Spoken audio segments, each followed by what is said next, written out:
ये सब सुनकर रिया थोड़ी हैरान हो गई और बोली कि तुम्हें नहीं लगता ये सब कुछ ज्यादा हो जाएगा? रिया को लगता था कि वही सबसे शातिर लड़की है, पर उसे ये उम्मीद नहीं थी कि अवनी उससे भी एक कदम आगे निकलेगी। अवनी ने जो भी प्लान बनाया था वो सुनते ही उसे बहुत अजीब और घिनौना लगा। अगर सच में ऐसे किसी लड़की के साथ हो जाए तो उस लड़की की तो जिंदगी बर्बाद हो जाएगी।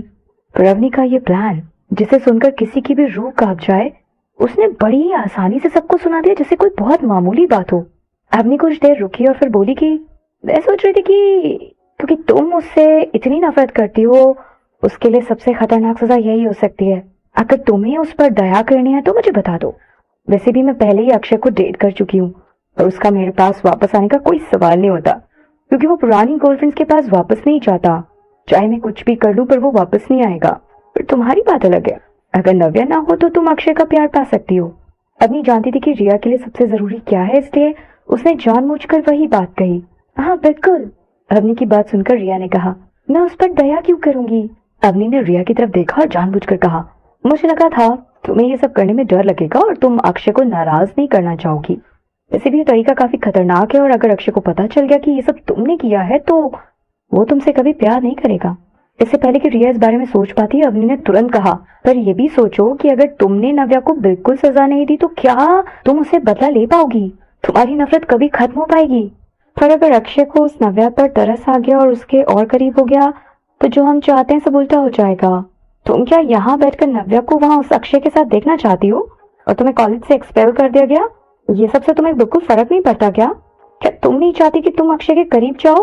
क्या तुम नहीं चाहती कि नव्या से दूर जाए? नहीं नहीं, ऐसा नहीं है, मैं चाहती हूँ। इस समय रिया बस यही चाहती थी कि अक्षय नव्या को छोड़ दे, नव्या के साथ बहुत बुरा हो।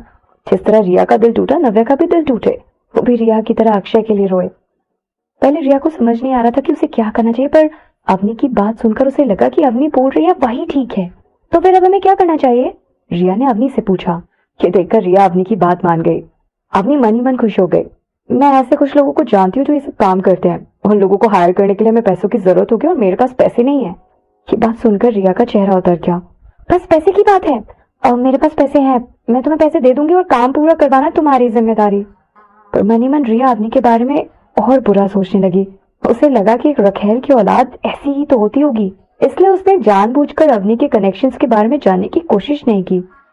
अवनी ने अजीब तरह से बात करते हुए कहा कि ये सब मेरे लिए थोड़ा मुश्किल है, मतलब ये सब अकेले करना, खासकर एक लड़की होने के नाते किसी से ये बातें करना थोड़ा मुश्किल होगा। अरे हाँ, तुम्हारे पास कोई बॉडीगार्ड्स है ना? क्यों ना कुछ बॉडीगार्ड्स तुम मुझे दे दो। बिना ज्यादा सोचे रिया ने झट से कहा कि तुम्हें जो लेना है ले लो, बस याद रखना काम हो जाना चाहिए। रिया उस फैमिली की जायज औलाद थी, इसलिए उसके पापा ने उसे सारे पैसे, ऐशो आराम ही नहीं बल्कि बॉडीगार्ड्स भी दिए थे, जबकि अवनी के पास कुछ भी नहीं था। अवनी को ऐसी हालत में देख रिया को बहुत अच्छा लग रहा था। यही फर्क था एक जायज और नाजायज औलाद में। रिलैक्स, काम जरूर हो जाएगा, अवनी ने मुस्कुराते हुए कहा। जैसे ही नव्या ने धीरे धीरे अपनी आंखें खोली, उसने डेस्क के पीछे अक्षय को बैठा देखा। अक्षय ने कान में ईयरफोन्स लगा रखे थे और किसी फॉरेन भाषा में कुछ गुनगुना रहा था। जिस तरह उसके शरीर पर धूप गिर रही थी, उसका चेहरा बहुत खूबसूरत लग रहा था। नव्या उठकर बैठ गई। उसने ध्यान नहीं दिया कि वो सो गई थी और किसी ने उसे ब्लैंकेट उड़ा दिया था। अक्षय, क्या कर रहे हो तुम? नव्या ने अपनी आंखें मलते हुए धीरे से अक्षय से पूछा। अक्षय जिस भाषा में बात कर रहा था वो इंग्लिश तो नहीं थी, क्योंकि नव्या को उसकी बात जरा भी समझ नहीं आ रही थी। जिस तरह से वो बात कर रहा था वो बहुत अजीब था। और हाँ, शायद अक्षय फ्रेंच में बात कर रहा था। क्या अक्षय को फ्रेंच बोलना आता था? अक्षय ने नव्या की तरफ देखा और फिर से फोन पर बात करने लगा। जिस तरह अक्षय फोन स्क्रीन की तरफ देख रहा था, ऐसा लग रहा था कि वो वीडियो कॉल पर है। नव्या जानने के लिए बहुत एक्साइटेड थी।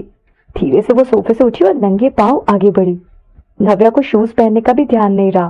क्या कर रहे हो तुम? नव्या ने उसके फोन में झांकने की कोशिश करते हुए अक्षय से पूछा। अक्षय इतना सीरियस किससे बात कर रहा था? क्या वो फोन पर दूसरी लड़कियों को देख रहा था? पर उसके चेहरे से ऐसा नहीं लग रहा था कि वो किसी लड़की को देख रहा है। अक्षय ने एक हाथ से नव्या के चेहरे को ब्लॉक करने की कोशिश की ताकि वो फोन ना देख ले, और जल्दी से वीडियो बंद कर दिया। नव्या, ये क्या तरीका है? मैनर्स कहाँ गए सारे तुम्हारे? हाँ, तुम मुझ पर नजर रख रही हो? नव्या की तरफ देखते हुए अक्षय ने कहा। नव्या ने मुंह बनाते हुए कहा कि ऐसा क्या था उसमें जो तुम मुझसे छुपा रहे हो? किससे बात कर रहे थे तुम? अक्षय ने नव्या की नाक खींचते हुए कहा। ये सीक्रेट है। और तुम किस लैंग्वेज में बात कर रहे थे अभी? नव्या ने पूछा। तब अक्षय ने अपना लैपटॉप बंद कर दिया और नव्या को लेकर सोफे पर आ गया। फ्रेंच। नव्या हैरान थी कि अक्षय सच में फ्रेंच में बात कर रहा था। पर वो कंफ्यूज थी।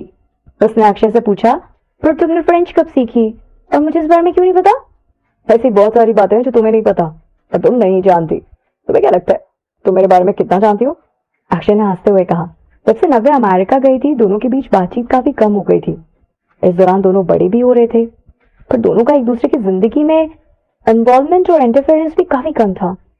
इस वजह से दोनों एक दूसरे से काफी सारी बातें नहीं डिस्कस कर पाए और शायद काफी सारी बातें वो एक दूसरे के बारे में जानते भी नहीं थे। तो नव्या को लगा कि ये सही भी है, क्योंकि अक्षय को बहुत कुछ नहीं पता था कि नव्या अमेरिका में क्या कर रही थी। तो फिर तुम्हें कितनी लैंग्वेजेस आती हैं? नव्या ने अक्षय से पूछा। अक्षय को इंग्लिश हमेशा से आती थी, क्योंकि बचपन से ही वो इंटरनेशनल स्कूल्स में पढ़ा था और बचपन से ही दोनों इंग्लिश में बात करते थे। बचपन से ही इंग्लिश आने की वजह से नव्या को अमेरिका जाने में कोई प्रॉब्लम भी नहीं हुई। 5 और 6? अक्षय ने ज्यादा ध्यान नहीं दिया और बिना गिने ही जवाब दे दिया। ये सुनकर नव्या की आंखें बड़ी हो गई और उसने हैरान होकर पूछा, 5 और 6? Oh my God, this is too good. ये बहुत अच्छा अक्षय।